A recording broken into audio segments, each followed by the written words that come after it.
Negaliu, nervuoja. Koks skirtumas brūkšnys ar brūkšnelis? Negaliu, kaip nervuoja. Bendrinėje kalboje vartotinos formos nervinti, nervina, nervino.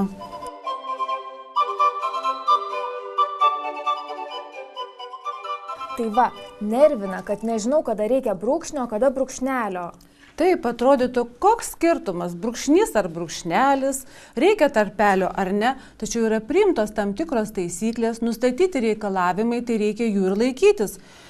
O tvarkingas raštas atrodo ir tikslesnis, ir gražesnis, rodo pagarbą sau ir kitam.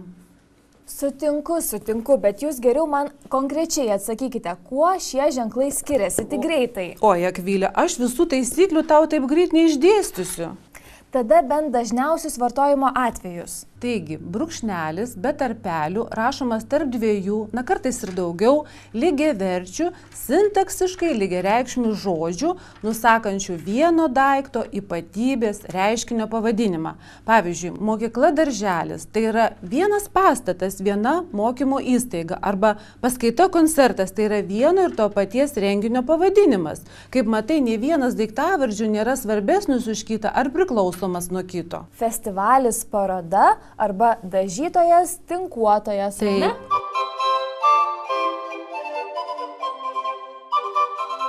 Tačiau brūkšnelio nereikia, kai antrasis žodis tarsi paaiškina, papildo pirmąjį.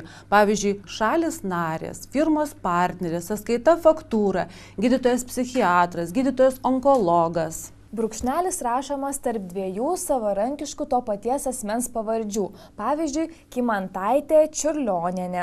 Taip pat brūkšnelio reikia, kai rašytume 50-metis, 8 pulkas, tai aš žinau. Taip, štai čia gerai parašiai, čia turi būti trumpas brūkšnelis be tarpelių. Ir datą labai gerai parašiai. Brūkšnelį būtina rašyti tarp datą žyminčių skaitmenų grupių dokumentuose, o neoficialiuose tekstuose gali būti ir tarpeliai. Štai čia gerai parašiai, trumpi brūkšneliai be tarpelių. O brūkšnys, kartais matau tarpeliai yra, o kartais nėra. Sakykime, brūkšnys gali būti rašomas vietoj praleistos tarinio jungties Vilnius, Lietuvos sostinė. Vadinasi, parašiau gerai. Vanduo, brūkšnys, Lietuvos auksas. Taip.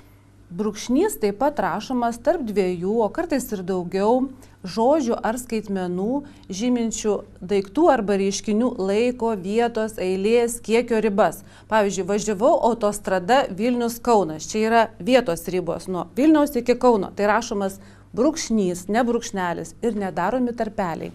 Arba biblioteka dirba 10-16 valandomis. Čia yra laiko tarpas 10-16 irgi brūkšnys be tarpelių.